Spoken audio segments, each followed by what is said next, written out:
Hello and welcome back to the Outside the Box Podcast. It's your favourite Northern Irish person, Adam Gaston, and your second favourite Black Country boy, James Burns, after Jude Bellingham, of course. We're back with episode 3 of this Brummy Northern Irish concoction of football chats, and we have a lot to talk about. James, how are you?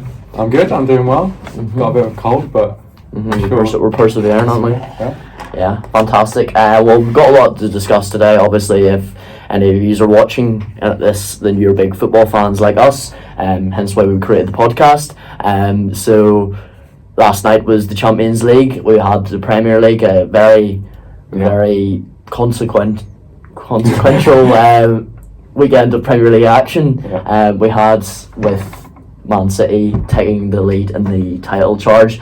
So we're just going to discuss that first. The Premier League. Yeah, I think if we just the Premier League weekends. Chris Stamboul strikes again for Liverpool, does it?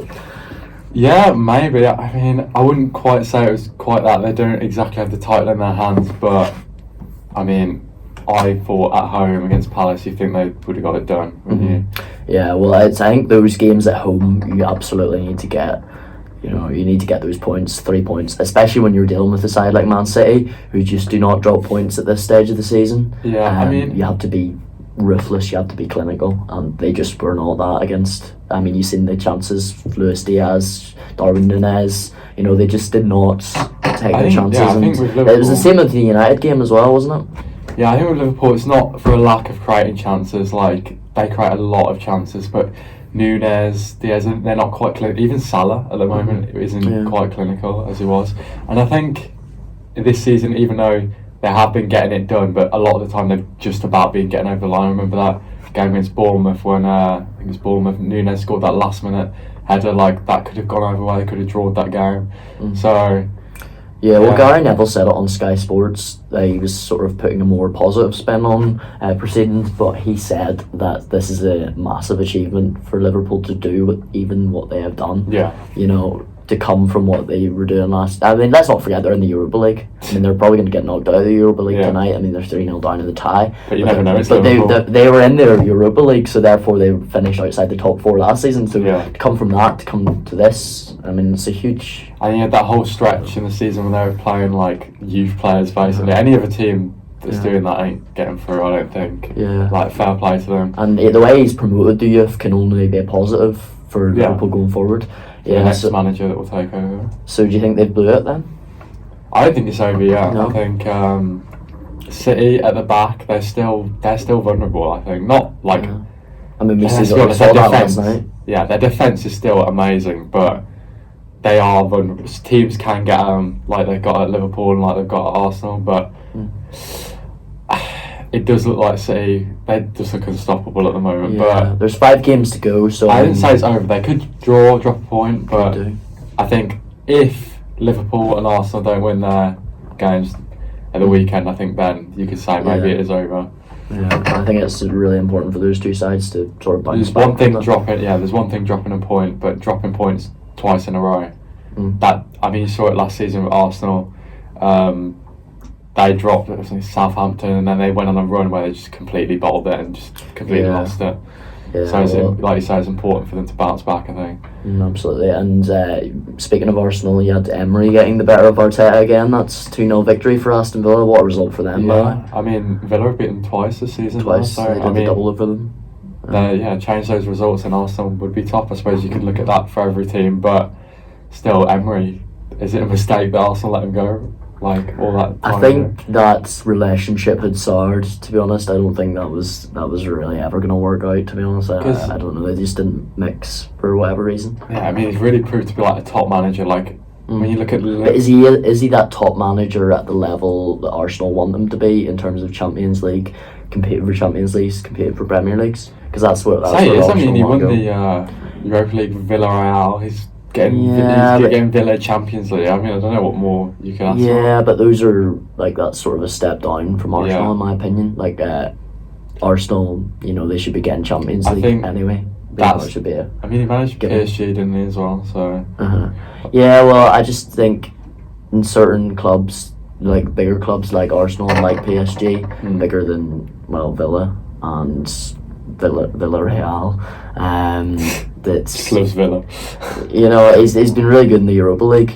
and he's been really good at winning like cups and stuff like that. But I think that next level, he hasn't quite proved himself at, but he's still a fantastic manager. Let's not take anything away from him. Yeah, I think that is the reason why like the Liverpool job he hasn't been talked about for that, because people have seen him at that level already, and he's kind of just wrote him off. But I think he's at a big club in Villa anyway. But I think that it would be a step too far maybe for him. Absolutely. United. Should we talk about United as well? Do you want to? Yeah. Well, I mean, it was an interesting game. I did watch the whole of that game, and they failed to inspire in that one. A bit of a controversial moment at the end with the near to be penalty. Do you think it was inside the box or? No, I think it started outside, didn't it? Definitely. I mean, he fell into the box and there was like contact inside, but I think that was the right decision. Yeah, and we'll come on to United a wee bit more later to talk about the FA Cup semi-final, but I think that just puts the nail in the coffin of any hopes they have. I mean, I don't think Champions League was a possibility anyway, but now they're levitating on the possibility of not even getting Europa League football. At this stage, they're sitting in 7th place. I'm just looking at the table. Newcastle have overtaken them with that 4-0 trouncing of Spurs. Spurs completely capitulated there. It looks like Aston Villa are gonna get top 4 now, doesn't it? I mean, Spurs still have that game in hand on them. Mm-hmm. If they were to win that, they'd be level. But they've still got to go to Arsenal, haven't they? Who are obviously fighting for the title. Yeah, and Villa have gone to City and Arsenal, so they've already got like the toughest games they're going to have out of the way. And Villa just look in a better place at the moment, I'd say, than Spurs right now. Yeah. I mean, I didn't realise that Newcastle had overtaken you guys. Yeah, they've just overtaken us with that last result there, so they're level on points. They've got much better goal difference than us. They've got 17 goal difference, so and Chelsea as well. Chelsea have got more goal difference, and if they win their game in hand, they'd be level on points with you guys as well. So it's not great at Old Trafford at the minute. I can't lie. Bournemouth had so really many chances. There's so many chances. So open, United, aren't they? There's just a complete lack of structure there. Ten Hag going forward, Ten Hag. It really is like, I mean, you've seen players like Ahmad and Garnacho coming out after the game with the cryptic messages on their story. You can read whatever you want into it. It's like I don't know what it was about really, but it was Garnacho with the little, I prefer not to speak. I don't want to speak. It's like the emoji with the hand over the mouth, the zip over the mouth. So I saw as well. Garnacho liked the Mark Goldbridge tweet. About criticising Ten Hag. That's it seems to always go this way with United, where you get to this stage. It's such a big club. It's such a just environment of it's chaos. Strange, isn't it? Like, it just happens again and again and again, and it's not. I refuse to believe. Like, listen, we can have debates whether Ten Hag is right for Man United or not. But I think you're seeing an emerging pattern here, which is happening with every single manager that comes. You see it with Moyes, you saw it with Van Gaal, you saw it with Ole, you saw it with Jose, and now you're seeing it with Erik Ten Hag, and it is every single playing squad of Man United over the last 10, 12 years has just... The dressing room it's turned, and the atmosphere and the culture is turned toxic, and that is a culture that has been there, has been set in place, it's festered, and it has got worse and worse over time. And I just think you can sack Ten Hag if a lot of fans want to sack Ten Hag because they're sick of his sick of his decisions or whatever. But for me, I think there's an overarching, quite a clear point here that there's something bigger at play at Manchester United. The culture and the environment and the infrastructure, I've said it time and time again, is not right at that club. And I don't think any manager, even Pep Guardiola, I think in the current system would not succeed with Manchester United to where they want to go. Yeah, maybe he'd do better, but maybe a new manager would do better. But it seems like always gets to a point where they're turning on the. You think, oh, is it the personality of the players? It probably is a bit that, but it seems to happen to I every think club. that's because who are you? It's in terms of the culture around the club, and maybe the lack of standards, perhaps you could say, in terms of the Manchester United level. But it's also, the players that you are recruiting. Are they the right personalities for the club? Yeah. And so it's about recruitment, but it's also about culture and about infrastructure. So I just think there's a general lack of standards and a lack of accountability at that club, and everybody's, it just seems like everybody's in it for themselves, and absolutely. all this other stuff. But yeah, that's Man United at the minute, and we'll come on a wee bit more to them later. With the FA Cup semi-final, it's a huge game for them. In terms of Spurs, we touched briefly on Spurs. They capitulated at Newcastle. What happened there? It happened last season, didn't it, as well? 5-1 was it? Or no, 6-1 last season. It was like 4-0 within like 20 minutes or something like that. Crazy. It was insane. But yeah, I think it was 5-0 actually. Yeah, I think it was 5-0 in like 25 minutes. Yeah, it was ridiculous, but they capitulated again at Newcastle, and it sort of just showed that, the sort of thing that you associate with Spurs, which is that sort of Spursing, the well-known term. It's in the Oxford Dictionary, I believe. But yeah, I think that's advantage to Aston Villa now. I think they've got the momentum. Burnley. Well, I would say about Newcastle, like Isaac this season, I think it's been very underrated. I think he's got. Yeah, but I think Newcastle have been underrated because they haven't reached the heights that they reached last season. Yeah. So therefore, people aren't going to be as excited about them. They're not on that hype train at the minute. I saw it. Yeah, 21 starts for 24 games, 21 starts for Isaac, 17 goals. Like he's been very good this season, and maybe people have talked about Watkins and Solanke quite a lot, maybe because they're English, but Isaac's been very good as well. Absolutely, Solanke's been fantastic as well. Yeah. In terms of the relegation scrap, Burnley looked like they were getting a victory, looked like they were moving towards maybe trying to push for a late survival charge, and then that awful own goal, which the keeper let past him, it was an own goal. And in terms of the relegation battle, who do you see staying up there? Well, Sheffield are done, obviously. Burnley, 16 points. Just about done, yeah. I mean, it would take something miraculous, I think, to get them. Luton are down there as well. Luton, it's quite tight, actually. Brentford are on 15th on 32 points, but then it's quite tight from 16th, 17th and 18th. It's Luton Town here on 25 points. Forest on 26 and Everton on 27. Everton have been abominable recently. Yeah, they are. Really poor against Chelsea on Monday night. Should we talk about that game as well? Yeah, I was just saying, I think Brentford and above are safe now. Yeah. I think, and also with Forest. It could be any one of those three at the minute. Yeah, we'll have to. It's still very close. I think it's down to Luton, though, isn't it, to try and pick up an unexpected result, like a big win. If Luton to get a win and move out with like 4 games to go, that leaves Everton and Forest needing something. I know Forest have still got to appeal their points deduction. I think they could still get like maybe a point back or something. So it's still to be decided, I guess. Yeah. But yeah, obviously Everton 8 points, but they have been awful recently. They've been awful, and in terms of that game on Monday night, Chelsea completely dismantled Everton. Cole Palmer completely dismantled Everton. What a player he's been this season. 20 goals. He's joint top scorer with Erling Haaland on 20 there. And it's just, he is smashing it there.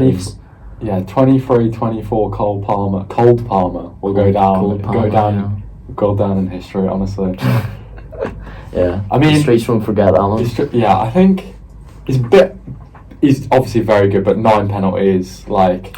Yeah, but you also need to just step up and take those. And talking about that penalty, I think you saw the sort of Jekyll and Hyde nature of Chelsea this season, and sort of why Chelsea are where they are. Yeah, only Chelsea could win 6-0 and still have something wrong going on. Yeah, well, United could probably do that as well.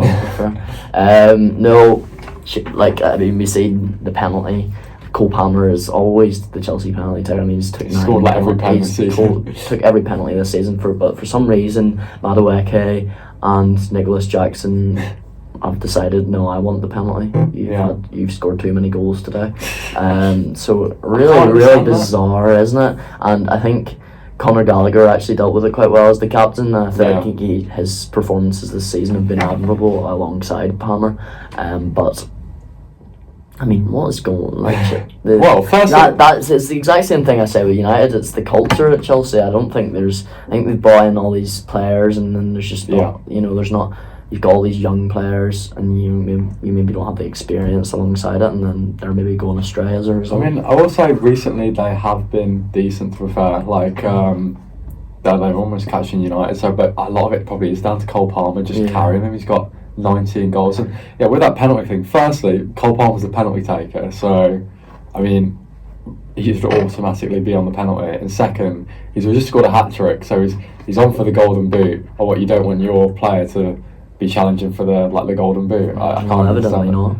Yeah, I don't know. Maybe he's jealous. I'm not sure. I don't know what was going on there, to be honest. But they managed to 6-0 win. Really, can't really have any complaints with that. But I think that was just interesting the way you sort of saw that. Yeah. Strange sort of dynamic between those Definitely. three players. But shall we move on to the Champions League then? Yeah. So big talking points. Dortmund have made the semi-finals, which is the furthest they've got since 2012-13. What did you make of the tie between them and Atletico? It was sort of back and forth quite a lot, wasn't it? Yeah, I mean, I think it could have gone either way, but Dortmund, they're not doing the greatest in the league, I don't think, at the moment. I think are they in the Champions? Are they fourth or something, I think? But fair play to them. Like, got past Atletico, but I think maybe that'll be the end for them when they play. Yeah. I think they've got a chance against PSG. I think PSG can be got at, as PSG have always been able to be got at, because I think they've got quite a few weaknesses in their side. But yeah, they're really impressive. Jadon Sancho seems to be ripping it up again. Dortmund, I can't say I'm really surprised, to be honest, because I think he suits them down to a T, and he is a top player like Jadon Sancho.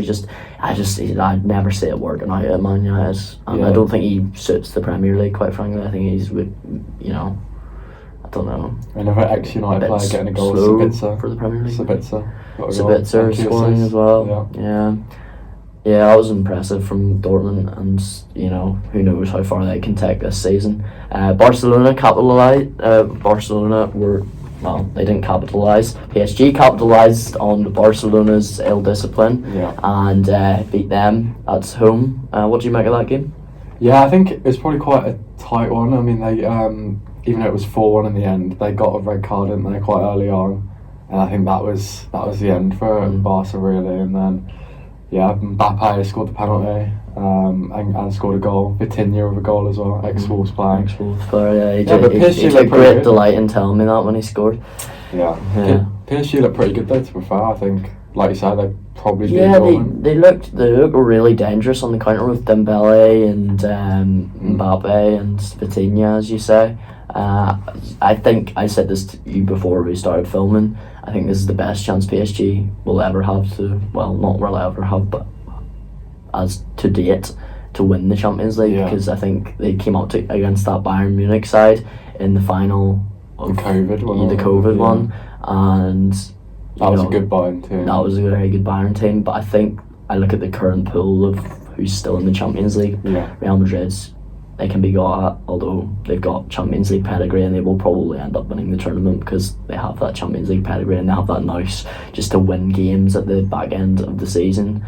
But I think Dortmund's, obviously, I think PSG have bigger quality than them, and then Bayern, I'm not a huge fan of Bayern this season. They just don't, they seem sort of out of sorts. Like, even against Arsenal, they were able to beat them, but it wasn't well, they were dominant in that game, but they didn't batter them. Or it wasn't a vintage Bayern performance, put it like that.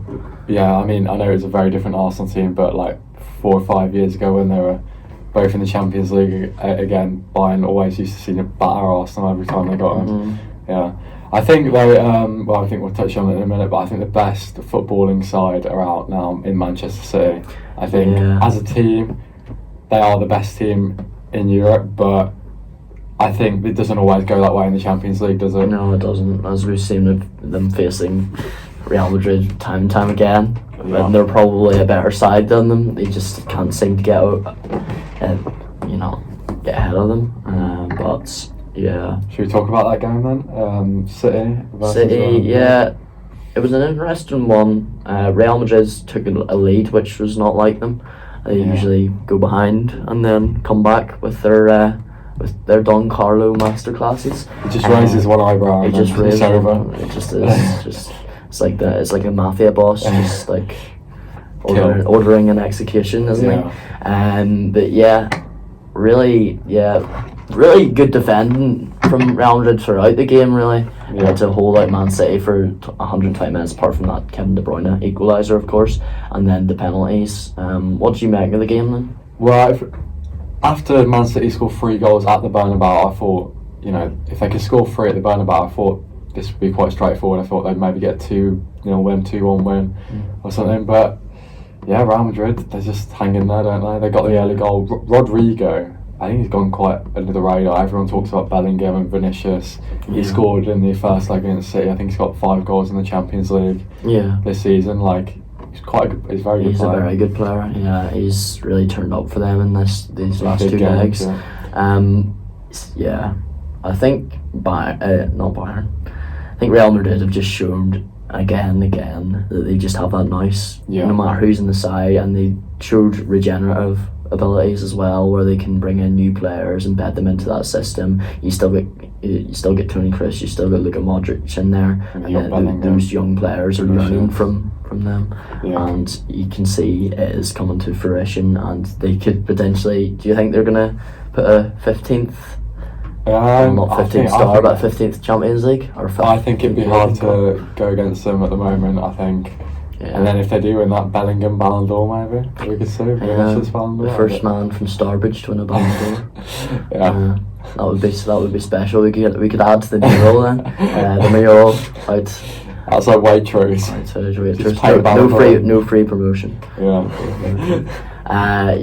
That would be really special for Bellingham, to be fair, and I think he would deserve it based on this year's performances. Yeah, I think you got to give credit to Ancelotti as well. I mean, because they don't really have a striker, do they? And he still managed to put something in there that works very well. Even playing Bellingham in that kind of false 9 role, and then Vinicius and Rodrigo basically acting as wide forwards. Fair play to him. I think people say he's more of a man manager at times, but he's a very good manager. He knows how to put the right pieces in the right places, especially at a big club. He's just built for Real Madrid, I think. Yeah, absolutely. I mean, he's stripped that time and time again. He just seems to extract more and more out from the quality that he has, and seems to beat teams like Man City, who have a better probably team structure than him. But he just seems to outclass them in terms of the final end of the pitch. Yeah, because in that game, because they're clinical, aren't they? They're very clinical. In that game, City were the better team at the end of the day. It's just that's just not how the Champions League works. It goes to penalties. It's Real Madrid have been there before. They've done it and they got through. Yeah, well, those 2 semi-finals are going on at the end of April and the start of May, the 2 legs. We've got Real Madrid versus Bayern Munich in one of them. The first leg is on the 30th of April, the second on the 8th of May. And then we have PSG Dortmund, which the first one is on the 1st of May and the second leg is on the 7th of May. So who do you see going through from them? I think PSG got Dortmund. I think Mbappe will probably just come big, but like we say, with some PSG bottle it before, but I'd go PSG in that one, and then Real Madrid, I reckon. I don't think Bayern are all that really. I mean, no, as I said, they were good in that game against Arsenal, but again, they just sort of failed to inspire. I felt that when United were playing them, if you're letting this Man United team score 3 goals against you at the Allianz Arena, I don't think you're going to win the tournament, to be honest. I think it was more down to Arsenal's. They were just like toothless. They were, absolutely. I think. But fair play to Havertz up front. I don't think that's the way forward if you want to compete at the top end of the Champions League and you want to win league titles. I can't get behind Havertz being good. I'm sorry. Every Arsenal fan I ever speak to, like, oh yeah, he's decent. Or I see online people like, oh, he's quite good. You watch him play, maybe I'm missing something, but I don't see it. Well, they were saying in the comments of the TikTok video, you look a wee bit like Havertz, so clearly he's not happy with him. Clearly he's not happy with him. No, he's alright, he's decent, but could they get someone better? Probably. Well, I think he's a system player. Yeah. He fits into their system quite well. His movement's very good, and his link-up play is good, and he does get the odd goal. But yeah, I get what you mean. What is he actually? You could say what is he actually good at? But I think that's what he is actually good at. He's not going to set the world alight, in my opinion. I think he's a good player. But I think Arsenal need that striker, don't they? Ivan Toney would be perfect for Arsenal. But is Toney... he's very good at bringing other players into play as well, like with his back to goal, which is what Havertz, I guess they want from him.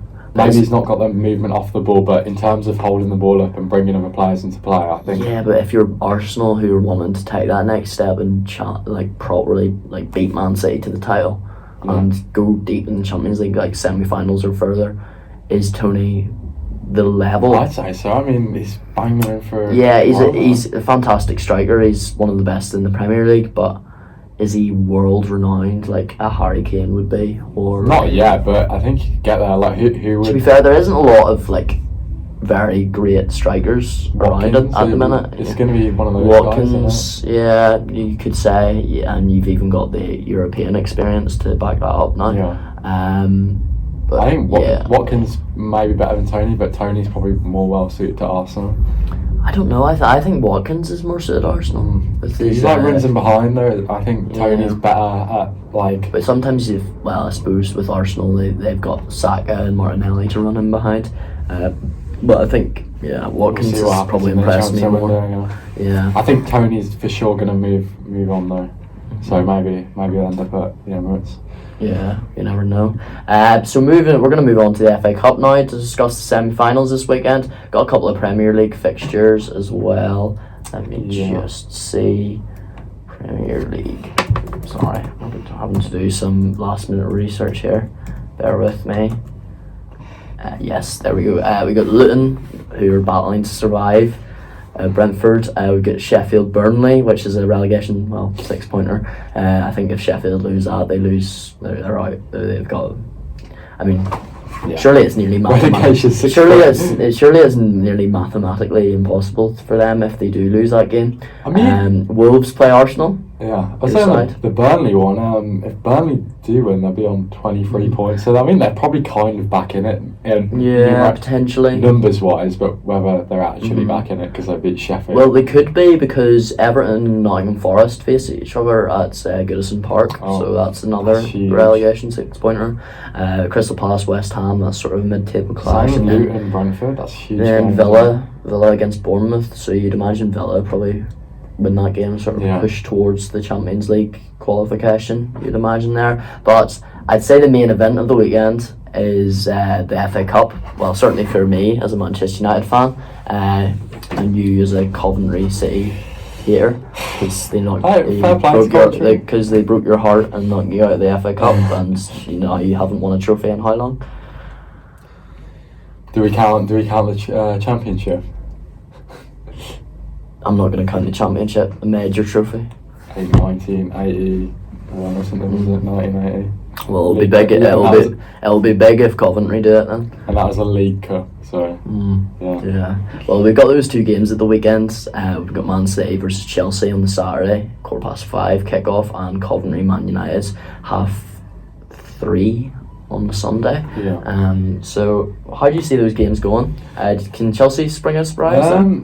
Yeah, I think they probably could because Chelsea v Man City games this season have been quite close. But So I think I could see it going to extra time, and maybe something similar happening to what happened in the League Cup final with Liverpool just having that, like I say, extra experience, had youth players on the pitch, but that extra just will and fight in them. I guess I could see Chelsea taking to extra time, and then maybe City just pulling through.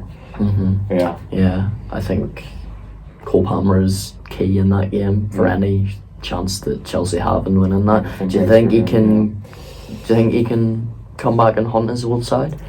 Yeah, like I say, I think he could probably get a few penalties. He loves a penalty. But yeah, I think City will just get through. What do you think? Do you think City? I hope Chelsea get through, because I think United would have a better chance against Chelsea. But at the same time, I'd also love a Manchester derby final just for the the pump and circumstance of it all. But I do think City, especially after losing the Champions League, will have extra fire, and I think they will just have a bit too much for Chelsea there. In terms of the Coventry game, though, do you think Coventry can upset? I'm back. Are you? Yeah. It wouldn't be the worst shot in the world, because I think Man United will just about do the job, because I think Ten Hag's job is on the line probably. Or on this game, you reckon? I think if you lost this game, it's hard to say with the new ownership, or some of the new ownership, 25% of Radcliffe and Brailsford and so forth. But this game is huge for Ten Hag, because he needs something out of this season. He's not going to get Champions League qualification. Europa League qualification is not good enough. And if he can get a trophy, I think it buys him a bit of time. It buys him till next season. I don't think Ten Hag's job truly is on the line anyway. With the new owners, I think they are going to give him one transfer window and see what he does next season. But it is huge for him in terms of getting everybody else on board, like the fans, like the players, to win this cup, because I think that would put a bit of relief amongst the squad, and right, we've got something to build on here. We've won a trophy, we've not won another trophy. That's two under Ten Hag, and we'll build again, restructure, and go again next season. But I think United will just about do it. But Coventry, I would not put it past them, because United have been really lacklustre. I mean, you saw how Bournemouth cut them open. I mean, Coventry could probably do it. Coventry took the game to Wolves, and I think they'll do the same. They had a good fan base, so I think on their big day, I think I can see him doing it. To be fair, I think like you say, with Ten Hag and United, the best possible outcome is winning the FA Cup and then finishing 6th. Your worst is finishing outside of Europe and going out to Coventry here. But either way, in terms of looking at the Premier League table and what that sort of looks like, let's see the Premier League table. So there's 2 points behind. Yeah, they are actually at serious risk of dropping out of any European place, whether that be Conference or Europa League. You don't want to be in the Conference. I don't think you want to be in any of them ideally, but you're probably going to have to be in the Europa League at least. So yeah, I think that, as you say, that's the worst case scenario, with West Ham and Chelsea coming along behind. But there's a couple of big news stories coming out with the scrapping of the FA Cup replays. What do you think about that decision? I think probably it's a hard one, isn't it? Because no one really likes to watch replays, I don't think, but they probably bring a lot of money to the smaller clubs. I mean, I don't know the exact finances on how beneficial they are, but from a watching perspective, I'm happy they're gone, to be fair. I think they kind of get away. It's another game, and there's so many games now, isn't there? Yeah, there is. I think that's the truth. Like, but at the same time, I get the angst about amongst the smaller clubs, because they do need those big replays. They're very important for them. Especially coming out of COVID and stuff like that, to sort of put some money in the books. They're very huge, but that's quite big news there. I can't say I'm too upset about it from a Big Six supporter man. But I suppose, and also the final from next year forward will be played in the penultimate weekend. Yeah, that's the change. I think it's always been. I don't really like that, to be honest. It sort of takes away from the sort of the grandeur of it, in my opinion. It feels like the last. I don't know. That feels like it kind of gets in the way of what's going on in the league. Like, I think. Imagine it was you're this gonna have season. to play if you're in that final. You're gonna have to play midweek, and then you're gonna have to play on the weekend. So it's because effectively, that's another game. Well, what do you mean midweek? If you you're gonna have to play. If you're gonna miss that penultimate. The game on the penultimate weekend, you're gonna have to fit it in somewhere else, and you'd imagine you'd fit it in the midweek after. So that's gonna be 3 games rather than 2. So that could potentially affect the title race as well. So I think I completely disagree with that. I don't really know why they've done. I sort of know why they've done it because, it's sort of wraps the season up earlier. I think that's why they've done it. And they're trying to protect the players, I suppose, which is very important. But I think at the same time, it takes away from the grandeur of the I agree. Of the thing, and it takes away from the league season as well. Imagine it was this season. It was on the penultimate match week. Like, it'd be getting in the way of wouldn't it, of the current title race? Whereas when it's after, it feels like this last chance, this last thing to win a trophy. It feels like the true end of the season when it's the FA Cup, or the true end of the domestic season anyway. Yeah, absolutely. Yeah, it certainly puts a glossy bookend on the season. So not really agreeing with that one, but sure, is what it is. So you're seeing a City final then? Yeah. Yeah. Yeah. City. Okay. I'm saying a Manchester derby final personally. Repeated last year. Hopefully it goes better this year. Fingers crossed. Probably be in Cardiff to watch that, actually, to be fair. Probably stick around. Watch that one. What time's the Man United game on this weekend? Oh, this weekend's 3:30 on Sunday. Okay. So be there or be square, as they say. I'll definitely be there. So that moves us on to our quiz for the week, our quick fire quiz. A lot of Champions League games. So we've gone for a Champions League theme. Yeah. So James, do you want to go first? Yep. So I mean, it's a bit different to our other quizzes where it's kind of we've been asking on different things like Northern Ireland, England, Wolves, Man United. Just got random Champions League questions here. So start with the first one. The first Champions League final was held in 1956. It was held in Paris. Who won the first Champions League? It seems really obvious to say Real Madrid, but I don't think it is. I think it's someone peculiar. Maybe Benfica. No, it is Real Madrid. Yeah, it is. I was actually thinking the World Cup. The first World Cup was won by someone peculiar in Uruguay. That's what I was thinking. So I thought it was like the Champions League. It was won by someone strange, but it wasn't. Yeah. Okay. Question 2. Only one Scottish team has ever won the prestigious European Cup. Who was it, and in what year? Celtic won it in 1967. Oof. Good knowledge. Yeah, that's the year before United won it, so it's sticks in my memory. I think that one was in Portugal. I think it's in Lisbon. Who is the top goal scorer of the Champions League, and how many goals has he scored? I'll give you. I've got the exact same question. Really? Okay, so we'll go. Oh, we can't go really close just because we know, don't we? Should we skip that question then? We'll skip that question. That's actually 2 of my questions. Oh, okay. Shit. Next question then. We'll get that when it gets there. Liverpool's 2005 comeback in Istanbul is widely regarded as one of the greatest comebacks in football history. But who scored for Liverpool? John, 3 goal scorers. 3 goal scorers. Yeah. John Arnorisa, Xabi Alonso, and Steven Gerrard. You got 2. You got Gerrard, Alonso, and Smisa.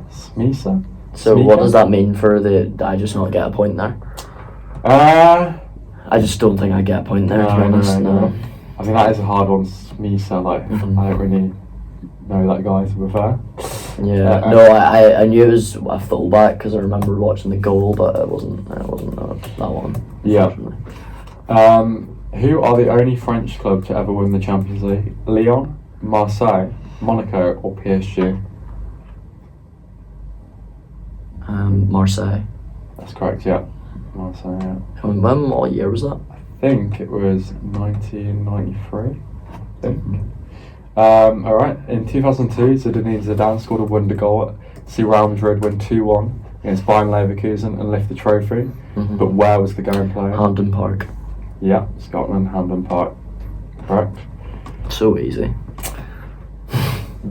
Which English club, then managed by Brian Clough, defeated Swedish side Malmo 1-0 in the 1979 European Cup final?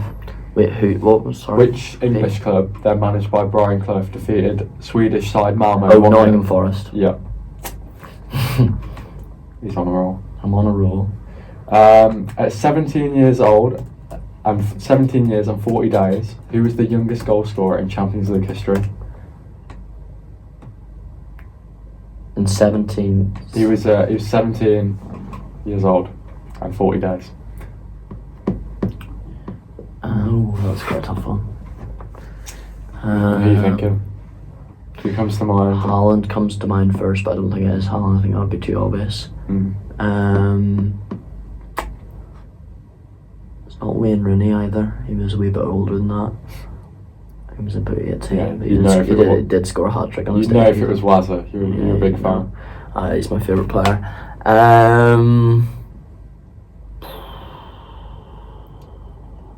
I actually can't think.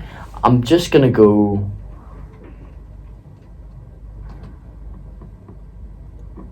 Erling Haaland because I can't think of anyone. No, it was Ansu Fati. Oh yes, okay. Fell off a bit now. Yes, right. Yeah. After Real Madrid's impressive 14 titles, who has the next most titles and how many?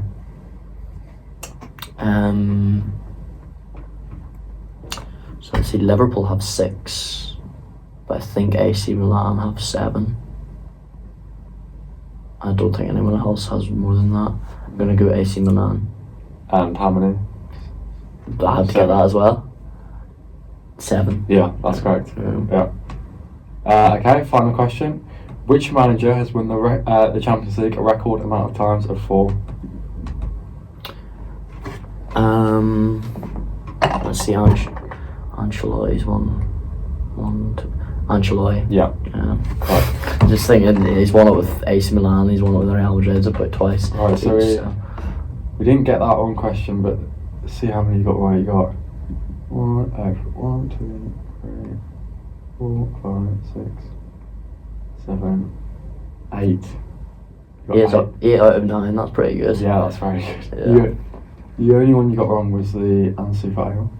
So yeah, perfect. Oh, sorry, you got 7 actually because you got the Liverpool one wrong. So 7 out of 9. Okay. Yeah. That's alright. I need to come up with another question, so bear with me. Do you want to chat about... Can I talk about our little penalty? Oh right, yeah, you can talk about we had a football tournament yesterday, so you can talk about that. Yeah, we had a Jomic FC. Jomic FC. We're doing well, got to the quarter-final. The big derby against Jomic United, and then went to penalties. 3 chances to win it on penalties. This man stepped up one at a time, put it over the bar. I did score earlier on in the tournament, I just want to say that. He did, to be fair, a decent little goal, but yeah, like Man City, we're a good side going out on penalties this week. Yeah, but we'll get them next year. That's alright. Well, I got my question now. Just had to get the penalty miss in there. Yeah, I don't know why you had to, because it's just a low ball. I heard about it enough last night on social. I don't need to hear it anymore. Yeah. So yeah, I've got all 9 of my questions. So let's see how you do. Alright. Awesome. So when did Borussia Dortmund win their only European Cup? Ooh, I'm thinking 80s. I think 1987. No, it is 1996-97.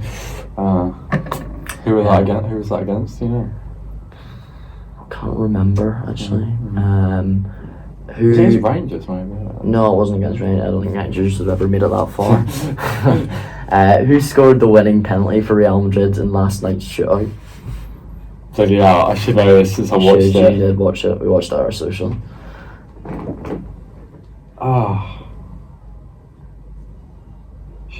Crap. Modric missed. Bellingham scored, but I don't think it was a winner. Oh, Rudiger. Yes. Yeah. Yes, it is Rudiger. When was the last time Bayern Munich won the Champions League? I'm trying to think if it was 2020 or 2021. No, Chelsea went in 2020. Yes, that is correct. Yeah. Sorry, I had it down as 1920, so it should be 3 more for you about the numbers. But that is correct. How many goals does Harry Kane have in this season's tournament? 7. That is correct as well. Yeah, you're I think I saw that when I was looking at how many goals Rodrigo scored. Okay. Right, who scored PSG's second goal in their win over Dortmund last season at in Paris? PSG's second goal. Bit niche this one, but I was struggling. Was it Vitinha? No. It was Ashraf Hakimi. Oh wow. So, I'm afraid you're wrong, Sunshine. And what was the score on aggregate when Real Madrid beat Bayern Munich the last time they played each other in the Champions League, which was in the 2017-18 semi-finals? Who v who? Bayern Munich versus Real Madrid. I think I remember this game. I know Real Madrid won. 5-4. You're close. It was 4-3, but I'm afraid no cigar today. No cigar. How many European Cups does Bayern Munich have? 4.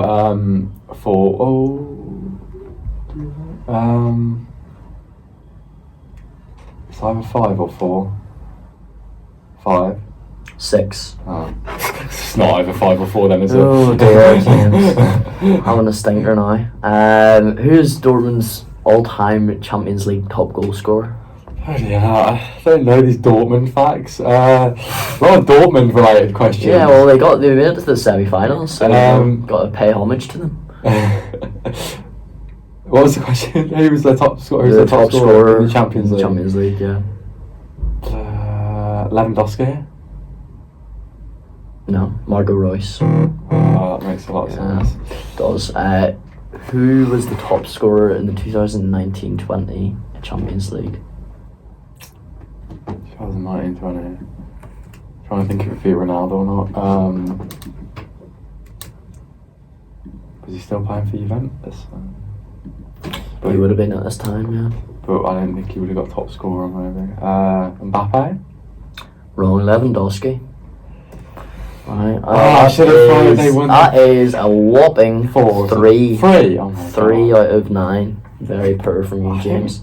Some of them were hard questions, maybe. Yeah, well, I think, I could have got a few if I thought about them. You're the co-host of a football podcast, so I expect a lot better from you. Well, I should be knowing Dortmund. You should be knowing the ins and outs of Dortmund's Champions League history. Yeah, absolutely. Well, that was episode 3 of the Outside the Box podcast. Thank you very much for listening. That was us with our FA Cup, Champions League and Premier League roundup. We've got a very exciting weekend of action, a very exciting couple of weeks of action of football coming up, so we have plenty to talk about as always. But thanks very much for listening, and we will see you on the next one. Bye bye.